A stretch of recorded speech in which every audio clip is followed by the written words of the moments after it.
Esse ano, sempre pensando que temas, preparar para vocês, no sentido de contribuir com o desenvolvimento, porque o nosso objetivo é cada carinho que está aqui presente, a gente olha para vocês e vê os filhos de vocês, E como nós, enquanto profissionais, podemos agregar em todas as áreas informações, porque aquele que é informado, ele está melhor preparado para lidar, Porque a gente está dentro de um contexto, nós profissionais que vocês pais, imbuídos do mesmo objetivo e com o mesmo desafio, Transtorno do espectro autista não tem manual, Tem singularidades. Então, quando a gente olha aqui para vocês, a gente vê o perfil individual e singular de cada um. Como atender melhor, Como a gente olhar para cada aspecto do desenvolvimento e fazer uma intervenção que venha trazer resultados, Então, quando a gente pensou, vamos agora falar com as nossas médicas tão queridas, e com as nossas parceiras, porque o privilégio está ter médicos aqui dentro, e não é de hoje, Desde o início do Instituto Zoom, a gente conseguiu ter a presença de um médico, e isso foi um diferencial, e é um diferencial, porque temos muito aprendido com elas, e temos melhor aí alicerçado um trabalho para atender uma necessidade que é muito importante dentro do contexto de muitas vidas. Não sei, quando eu olho aqui, eu vejo que todos aqui fazem uso de medicação, os que estão presentes aqui, e o como a gente tem que olhar para esse aspecto e quebrar alguns paradigmas que foram construídos ao longo do tempo, Se a gente hoje olhar e falar em medicação, é um outro patamar, Que a gente vem incluído de alguns preconceitos, de alguns misticismos e alguns outros aspectos, que a gente tem que desconstruir isso, para entender que ela tem um lugar, e eu vou tomar a fala dela, isso é a pertinência, ela é a melhor pessoa para falar disso, mas a medicação ela tem um lugar, e uma importância, e ela tem uma entrada, ela tem uma permanência e ela tem uma retirada. Então, olhar para tudo isso e saber manejar tudo isso que é o grande diferencial. E quando os pais estão junto conosco, informados, ali orientados em cada momento, o que melhor fazer, como melhor lidar, é que faz todo esse resultado diferente aí no final. Então, a gente agradece a vocês que estão presentes aqui, porque é sempre como a gente que isso aqui é Diana, pessoal? Se estivesse abarrotado, porque essa é a nossa intenção, Quando a gente pensa em todos, e a gente gostaria que todos estivessem aqui. Sabemos das intercorrências médicas, vamos dizer assim também, que estão doentes, Muitos pais que também estão doentes, mas enfim, é um momento único, singular e que faz uma diferença nas nossas vidas. Então, a gente espera numa próxima oportunidade de tê-los aqui e ter mais pais aqui. Bom, muito obrigada pela presença, que a gente tenha uma ótima palestra. Obrigada. Doutora, precisa de ajuda? Hoje eu vou passando mesmo. Deixa eu só apresentar, Que nem todos conhecem a doutora Daniele Maria Miguel, Ela está conosco desde...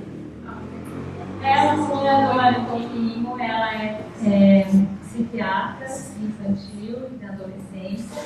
Ela foi residente na Unicamp, como a doutora Juliana, a qual esteve na palestra anterior conosco, E a doutora Isabelle, que é a neuropediatra, que também está conosco, Ela está aqui conosco desde mais ou menos um ano, fazendo uma brilhante contribuição. Oi, gente, boa noite. Boa noite. Como vocês vieram desse friozinho? Então, meu nome é Daniele, eu conheço algumas suas filhas aqui, também conhecem que eu sou da psiquiatra infantil aqui do Instituto também. E eu sei que esse tema gera muitas dúvidas, muitas inseguranças, então, assim, eu trouxe meio que um resumo para a gente ter uma noção, e aí depois eu gostaria que vocês fizessem perguntas, tirassem suas dúvidas nesse momento, porque às vezes a dúvida de um é a dúvida de outros também.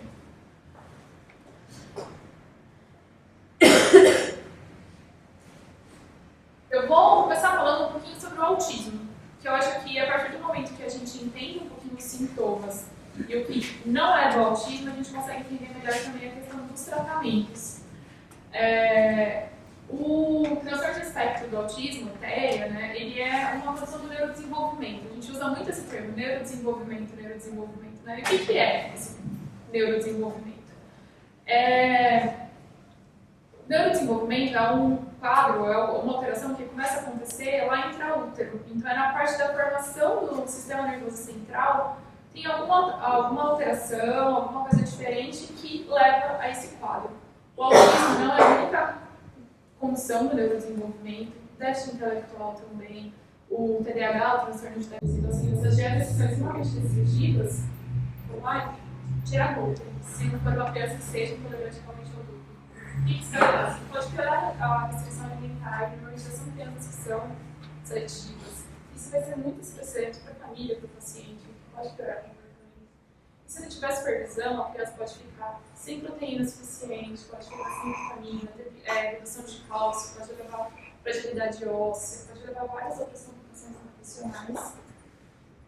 Já quando suplementa demais a vitamina, a gente chama de hipervitaminoso, com uma dose muito alta, isso também é ruim. Vitamina demais não é saudável. Vitamina A em quantidades muito altas pode dar o que a gente chama de ataxia, que é a alteração de andar. Alopecia pode começar a cair o cabelo, pode dar toxicidade hepática, toxicidade no fígado, pode dar muita dor muscular na criança, dor óssea. Se for um adulto tomando, engravidar, vai fazer mal para o feto, vai nascer feto mal formado. A vitamina D em excesso também vai dar alteração nos nervos periféricos, para andar. A vitamina D em excesso vai aumentar a quantidade de cálcio no nosso corpo, isso também é muito letal para as células. Vai aumentar a liberação de urina, vai dar muita sede, isso vai alterar todo o nosso sistema. O excesso de água no corpo também não é saudável. Vai dar desmineralização óssea, então o osso vai ficar mais frágil, pode dar uma convulsão, até morte, assim, muitos vômitos, a criança parar de comer, ficar anorexia. Tem alguns também que começaram a falar sobre o uso de metais, cápsulas como mercúrio, isso pode ser matar o indivíduo, dependendo do jeito que for dado. Aumentar assim, o problema cardíaco, da anemia. E o canabidiol é algo que está sendo bastante estudado, mas assim, se for usar, tem que ser com alguém que saiba muito o que está sendo feito. Você tem que saber de onde está sendo que você está pegando, porque muitas vezes vem um monte de coisa junto ali no óleo, então vai vir metal, que pode dar morte, vai vir agrotóxicos que não são permitidos, vai vir uma bagunça. Então, assim, se for pegar algum que seja pelo menos, porque o canabidiol, que eles vêm muito, são basicamente duas substâncias. O THC, que é a substância que dá o barato, que faz muito mal, e o CBD, que é a substância que viram que tem um potencial bom, e ainda estão tentando ajustar a dose, assim, do que é positivo, o que é negativo. Mas tem algumas coisas que são, por exemplo, no canabidiol que alguém usa para dor. Tem uma porcentagem de THC bem maior. O THC é uma coisa que a criança não pode ter muito contato, porque senão dá sintoma psicótico. Vai ficar vendo coisa que não existe, escutando voz, falando sozinho, enfim, pode dar muitas complicações. Não precisa saber muito procedência. A gente precisa de mais estudos ainda sobre o canabidiol. E então, para a gente falar assim, o resumindo, né? O tratamento com medicamentos no TEA continua sendo um dos grandes desafios. Então, a gente é muito tentativa e erro. Vocês veem muito assim, que deu certo com uma medicação, ótimo, se deu de primeira, a gente fica muito feliz. Se não deu, a gente vai testar outra, vai tentar outra, vai fazer associado. Então, assim, é uma coisa difícil, é muito tentativa e erro, é ver como cada um responde. Sempre importante, assim, além do tratamento, né, eu falo assim, sintomas centrais tem que ser tratado com um tratamento muito profissional. Então, a medicação é uma coisa complementar, então focar nisso. E depois a gente vê sobre a questão da medicação se necessário. Sempre assim, confiar no médico, não fala o que está sendo feito, se está sendo feito alguma coisa de alternativa. Confiar que deu errado, nossa, não, é muito ruim. Não, assim, pode dar errado para um, vai dar bom para o outro, não fica de novo, vamos achar melhor dose para melhorar a quantidade de vida. Então, assim, o tratamento, o plano terapêutico sempre vai ser muito individual. A A gente sabe que muita gente compara, conversa, o que está tomando ali, o que você está tomando. Gente, não adianta comparar. Cada autista é um autista, cada corpo é um corpo, cada cérebro é um cérebro. Então, assim, é muito individualizado. Não é porque deu certo para um, vai dar certo para o outro. Assim, dá para trazer as dúvidas, qual que é essa medicação? Será que dá? Não, a pessoa vai falar, a gente pode tentar, não pode, perguntar disso daqui. Então, assim, façam o que o médico orienta. Não mudem horário, não coloquem associações, porque isso pode ser muito perigoso. Então, os tratamentos centrais, a gente vai para os sintomas centrais, a gente precisa dos tratamentos multicomplementares, psicoterapia, que é a aula, psicopedagoga. E quando tiver, então, prejuízos, quando não estiver dentro das atividades, se não ter algum sintoma que está atrapalhando no dia a dia, a gente tem que sempre para medicação. Medicação não necessariamente para sempre, muitas vezes a gente pode ir reduzindo até suspender essas causas de coisas crônicas, doenças crônicas, e sempre ser feito pelo profissional que sabe o que está fazendo. E alguém que vocês são. E eu achei muito legal colocar também a questão da vacina, porque tem muito se fala sobre vacina de indivíduo, que vacina causa autismo, que vacina tem autismo, que vacina isso, que vacina aquilo, e as crianças estão ficando desprotegidas. Já foi provado mais do que 1000 vezes, todos esses estudos que falavam sobre vacina foram considerados criminosos e tirados de todas as revistas científicas. Tem que vacinar as crianças precisam ficar imunizadas, porque senão elas ficam muito vulneráveis a outras doenças, vão ser mais medicamentos, então vacina. E é isso, gente.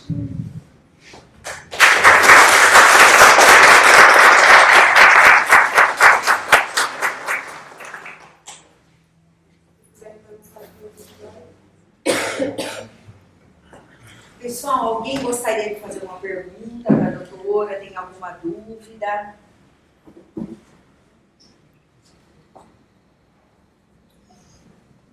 O remédio genérico é igual ao remédio? O genérico e o Referência? É.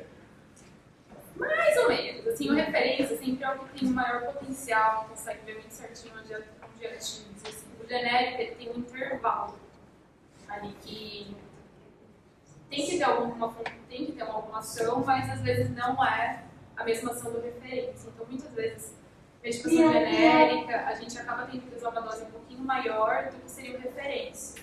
Mas é o que eu sempre falo, assim, dá para comprar o genérico? Então, assim, vamos manter a marca, não ficar transicionando de marca na hora que a gente vê que resolve. E a gente vai ajustando. Então, assim, tem diferenças, mas o genérico também funciona de alguma forma. Às vezes é um pouquinho mais fraco, mas funciona. alguma dúvida?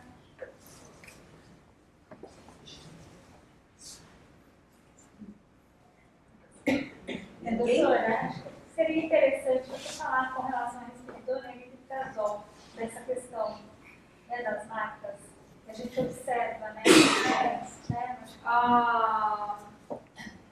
O omeprazol que a gente está começando a usar bastante aqui, a gente vê que tem algumas marcas que são melhores mesmo, né? A gente usa o Arip, né, o Aristab, o Arip são os melhores. O Speridona tem o ISP, o Speridon, são um pouco os melhores também. Mas a gente vai se virando também. Tem muitas vezes que quem pega da volta cursa e acaba sendo bom, a gente vai se adaptando aí à situação. Por que essa diferença, doutora? Porque cada farmácia de um jeito, fábrica é diferente, a vistoria é diferente. Eles têm que passar meio que na média. Passou da média, é aprovado pela Anvisa, mas não necessariamente todos tiram 10. E com certeza esses outros são mais caros. Né? Sim, bem mais caros. Sim, varia bastante o preço. Matéria-prima, né? Matéria-prima. Matéria-prima. É o achocolatado e o Toddy, né? Tem um custo mais elevado, mas para ser fabricado aqui você precisa. E também tem a questão do primeira nomeação, então muda essas coisas de matéria-prima, da bem. É isso, precisa de uma média. Atingir a média está permitido ser vendido. Então, assim, um tirou 7, outro tirou 10. Um tirou 10 é mais caro. Deu, né?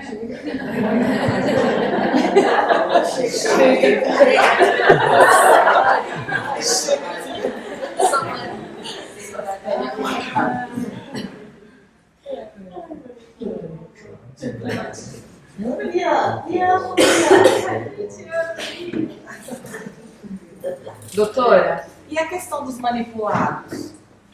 Manipulado, porém na média, digamos assim, manipulado, não seria basicamente nenhuma dialisa, né? Então, assim, é uma coisa que é feita ali pelo ser humano, coloca uma quantidade que tá ali na balancinha, então é uma coisa que é isso, é manipulado pelo outro. Então, a gente, os que chegaram na média, eles são os genéricos,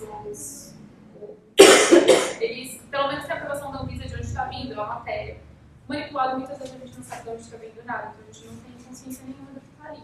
Então, a gente não gosta muito dos manipulados, assim, não, porque algum vai ter a quantidade necessária, outro vai ter uma quantidade a mais, outro vai ter uma quantidade a menos, não vai ter aquela estabilidade de dose e a gente nem sabe o que está sendo colocado ali junto.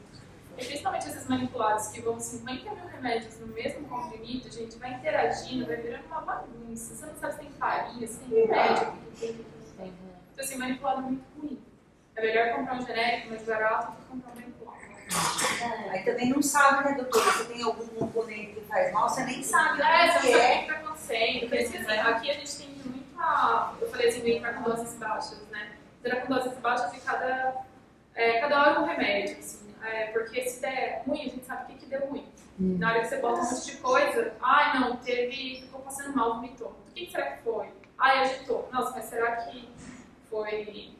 Fizeram uma manipulada de um antidepressivo, nossa, eu já vi muito isso, um antidepressivo, antipsicótico, estabilizador, bota um pouco de tudo. Ficou irritado. De onde que veio essa irritação? De qual componente que foi? Talvez tivesse um outro ali que deu certo. Então, você fala, não tolerei esse, mas tinha outras coisas junto, sabe? Então você não consegue entender o que está fazendo mal. Então, assim, um remédio de cada vez, vamos entender de onde está vindo, vai fazer associação, então vamos associar devagar, vamos aumentar a dose de um, depois a gente aumenta do outro, para a gente entender qual remédio está tendo qual efeito. Não adianta atacar um monte, porque às vezes chega um monte de remédio lá no nosso cérebro, tem esses receptores específicos, o cérebro vai falar, o que eu sigo aqui? Então, assim, uma coisa de cada vez para a gente entender qual efeito está sendo dado, qual efeito está sendo esperado, e o que está respondendo, e o que é de efeito colateral. Doutora, as crianças autistas têm a imunidade mais baixa? Mas tem alguns estudos que falam sobre a questão inflamatória. Não necessariamente, eu acho que envolve muitas outras coisas além só da questão do autismo. Às vezes não se alimenta direito, tem privação de vitamina, toma sol, às vezes acaba colocando coisa na boca, colocando na boca. Então isso acaba levando também a colocar mais substâncias dentro do corpo e não tão saudável. Então eu acho que não é só a questão do autismo, mas que envolve o comportamento.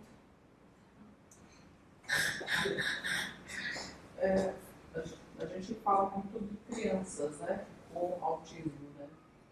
Qual é o grau de dificuldade de um adulto ser diagnosticado com autismo? Mesmo ele, de repente, tendo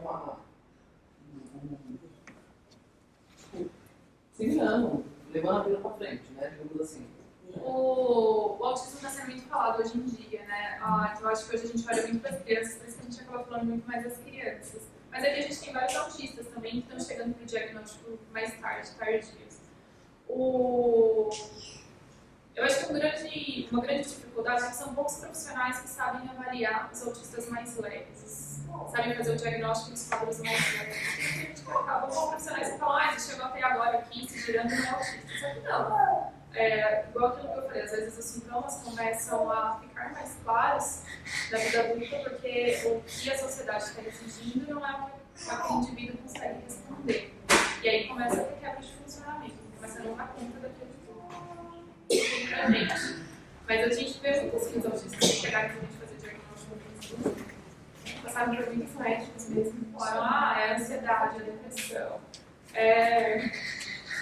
50 mil outros diagnósticos, mas não conseguiram fazer um diagnóstico certo. E se era por conta, estavam tentando dar remédio para tratar um sintoma, não tem tratamento, precisaria da terapia. Então essa pessoa passou anos sem fazer as intervenções necessárias e tem prejuízos. Então assim, é difícil porque as pessoas têm pouco conhecimento, poucos profissionais sabem fazer um diagnóstico de adulto autista, e porque às vezes vai fazendo 50 mil médicos, então 50 mil diagnósticos, isso vai ficando acumulado aí no decorrer da vida. Mas é possível que o diagnóstico de adulto autista sim. É que é isso para essas 50 mil coisas. Obrigada.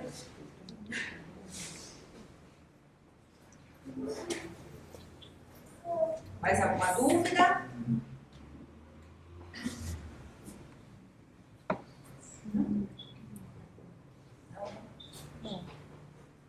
Não, doutora. Gente, muito obrigada por terem vindo. Espero ter ajudado. Vocês entendido um pouquinho como funciona o tratamento. Sempre assim, os atendimentos, os setores, eles podem tirar dúvidas, a gente quer muito aberto a explicar, a falar sobre o que a medicação está tentando admitir. Vocês têm que estar falando mesmo sobre tudo isso. E uma coisa que eu pensei agora aqui é possível tirar o remédio, então você também não tem um medo, porque muitas vezes a gente fala, não, vamos começar a diminuir, mas se voltar. E se voltar, a gente compra o remédio, mas não tem cada chance de ficar sem. Vamos confiar no tratamento, vamos confiar no que foi feito, sabe? Então é possível, vamos tentar diminuir o remédio assim que possível também. Mas vamos reduzir juntos, não faça muito.